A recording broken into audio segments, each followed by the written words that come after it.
Hey, it's Brian from MomentToPonder. I'm going to do a screencast here for episode 66 of my podcast.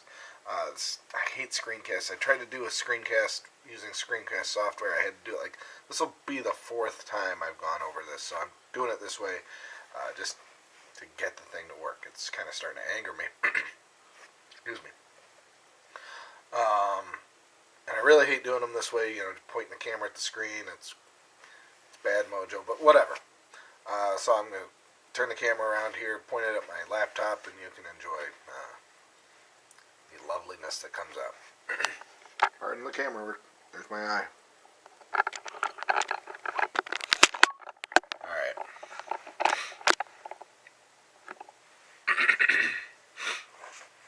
So this is Moment to Ponder, episode 66. Why do we prepare? And like I said, this is kind of an overview of the episode more than in depth. Go to the MomentToPonder.com to check out the podcast. And the podcast itself is going to be significantly more in depth than this. Also, help support Moment to Ponder by buying websites at bubweb.com. Websites starting at $10 a year. There's my pimpin'. $10 a year. I can see that very often. Check it out. So, why do we prepare? What events are we preparing for? Well, events close to home. Job loss, right? Somewhere near 8 million people lost jobs during the recession. Now, what do they mean by the recession? It's kind of a vague term, but let's say in the last 3 years or so, right? 3-4 years. 2 to 3% of all Americans lost their jobs. Now, that includes someone that just came out and people that are almost dead. So we're talking babies to near corpses, 2 to 3%. So of actual people that are working, you're talking 10 11, 12%, somewhere in that range of people that actually lost their jobs. Now, some of those people got new jobs, whatever, but job loss is something you need to prepare for. These are examples. It's not all inclusive by any means.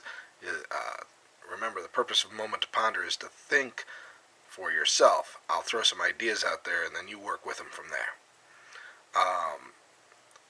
Snowstorms on the East Coast. Earlier I think it was in October, but it may have been early November.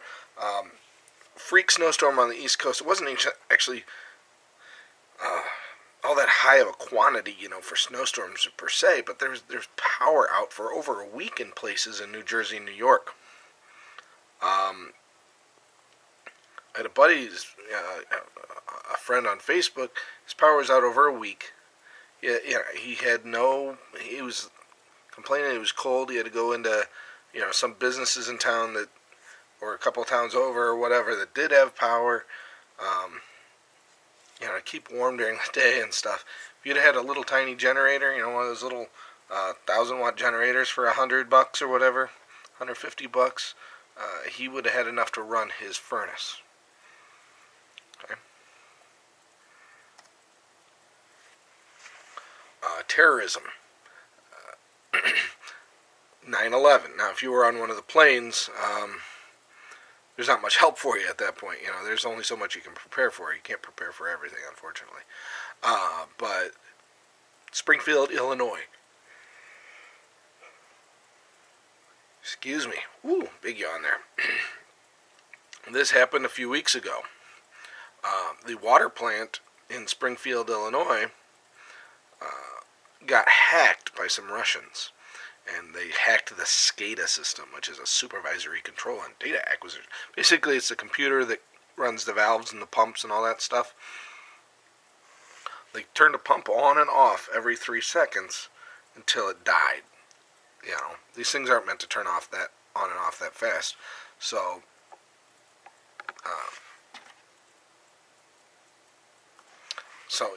it burned it out.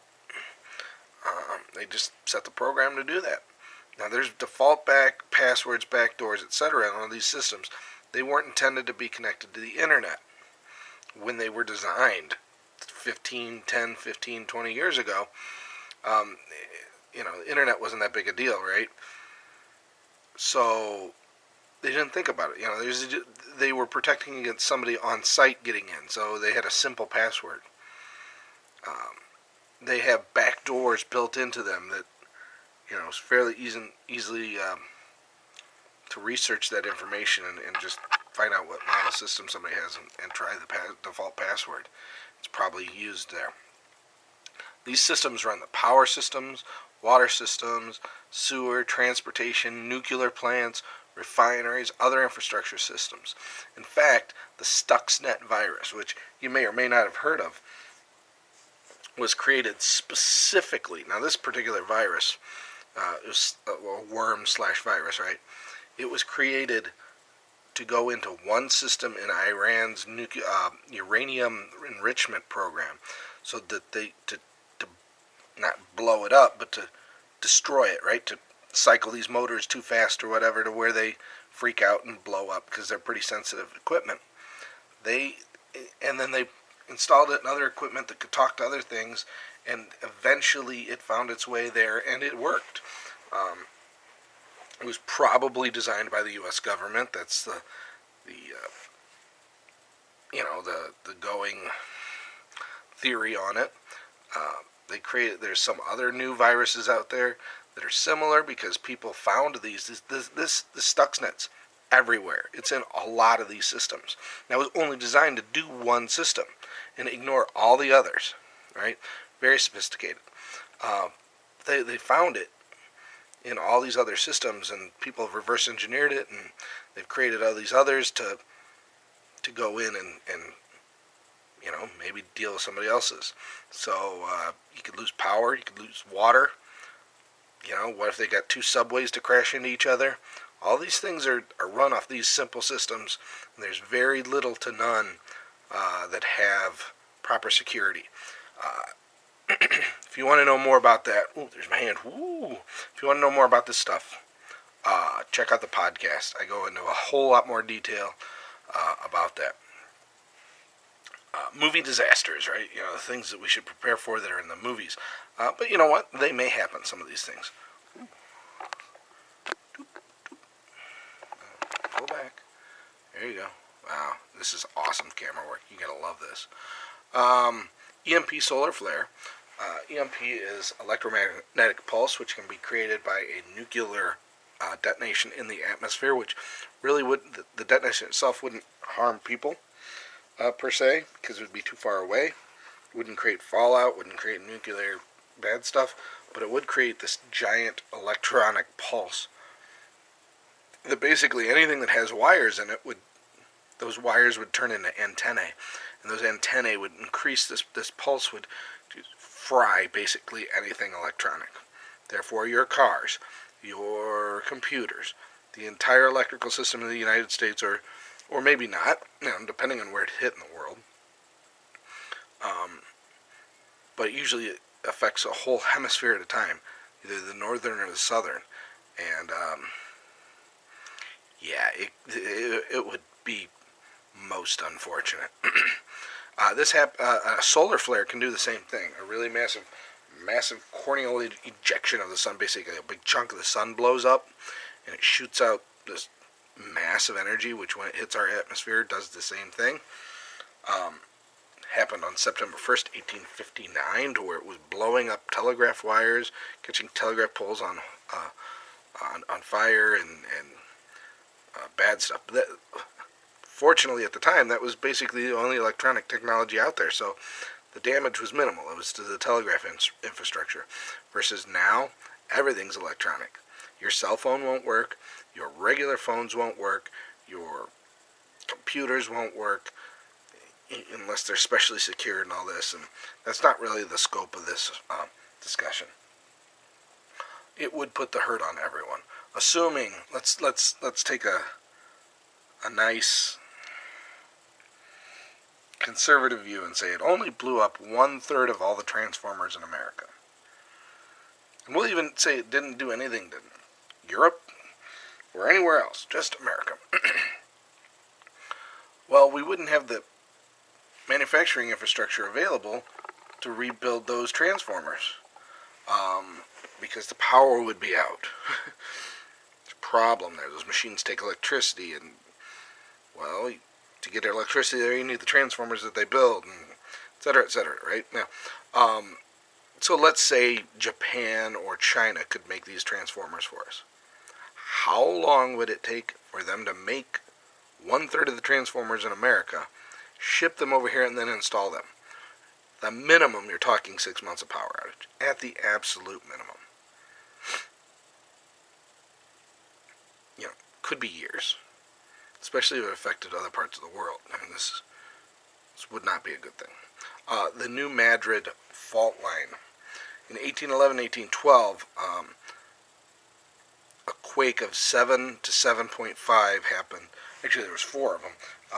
Happened on the New Madrid fault, which is just south of St. Louis in the Missouri, Illinois, Tennessee border area, right? Along the Mississippi River there. It was so strong. Now, 7.5 isn't really all that strong. I mean, it's strong, don't get me wrong. But people in California would be like, it was a 7.5, The underlying rock structure in central United States is significantly different than the West Coast there. And it carries a lot farther, and it amplifies it in different ways. I'm not a geologist, but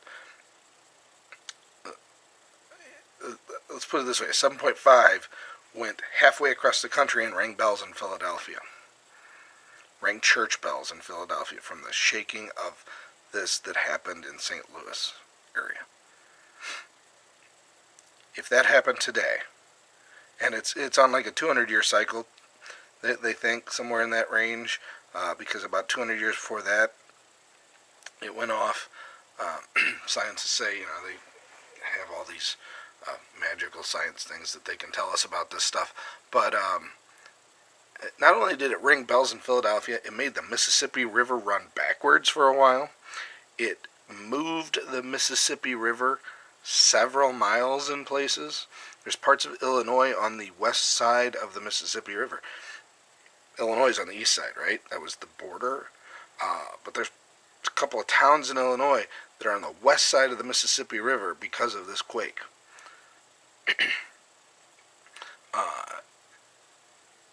If that happened today, it would destroy Memphis. Memphis does not have the earthquake building codes that California has. Neither does Chicago. It may do some pretty significant damage all the way up into Chicago. It's not that far away. St. Louis, probably not a good place to be. But let's assume that you're not anywhere near those places, right? Along the Mississippi River is a bunch of refineries and chemical plants. That infrastructure would be destroyed, and all these chemical holding tanks could release their toxic goo, and you would destroy the Mississippi River from St. Louis south for a significant amount of time, years upon years. This, between the oil, the petroleum products, and the farm chemicals and fertilizers, and oh God, it would all the way into the Gulf Coast. You thought the oil spill down there with the well that blew up? Nothing compared to what this is. Plus, it will also destroy a significant percentage of the United States refinery capacity, and a bunch of pipelines to the East Coast, all that. So you assume you're in Washington State or California or New York State, you will still feel the pain from this, economically and otherwise. So what do I do, you may ask? Well, first of all, don't panic. These things may or may not happen, but you need to have a clear head to deal with it no matter what happens, right? So prepare. Well, how do you prepare for the earthquake? You don't. You prepare for the lack of infrastructure, right? Not a specific disaster. How do you prepare for losing a job?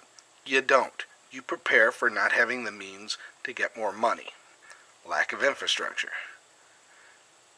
If you have to have them turn off your power to their house because you can't afford it, maybe you have a wood furnace or a wood stove or something, you can live without power. Probably. most people can't. That's not really the point here. But if you have food laid up 6 months, something like that, people that keep a year, good for you. It's not reasonable for most people though, right? Have some money available, a small generator, whatever. More importantly than things are skills and knowledge. So if and when something does happen, you have the skills to deal with it. Because let's say you have a generator for your furnace and all this stuff and blah, blah, blah, blah, blah. What if that thing dies? If you have skills and knowledge how to heat your house without the electricity portion, fine. Or let's say it's an extended 3 month or 1 month. Let's go with 1 month. The likelihood that most people can keep a month's worth of gas to run their generator, to run their furnace and lights, is pretty minimal. I don't do it. I've got a week or so worth of gas, and that's rationing it quite a bit. Okay, suck some out of one of the cars because you only really need the gas in one, etc. Maybe I can go 2 weeks using it as needed, very sparingly. I am not going to have, where I live, the ability to have a 500-gallon gas tank in my backyard and, have gas forever.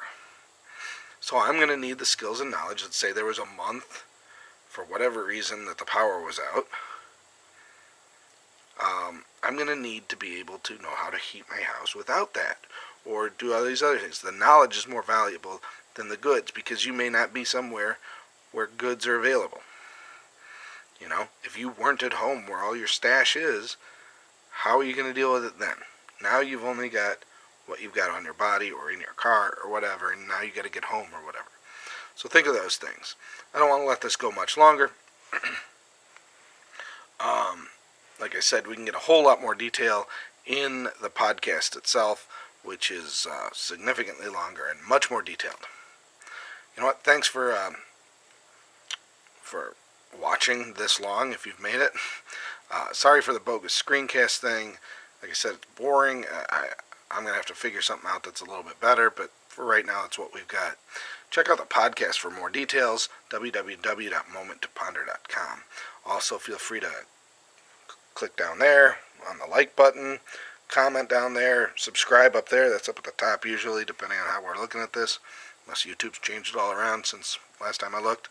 But anyway, go there. Also go to the MomentToPonder.com. There's a nice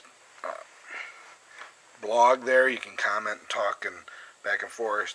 Also on Facebook, a Moment to Ponder podcast, Twitter, at MomentToPonder, blah, blah, blah, blah, blah. Bunch of jazz. Thanks again for watching, and have a great and fantastic day as always.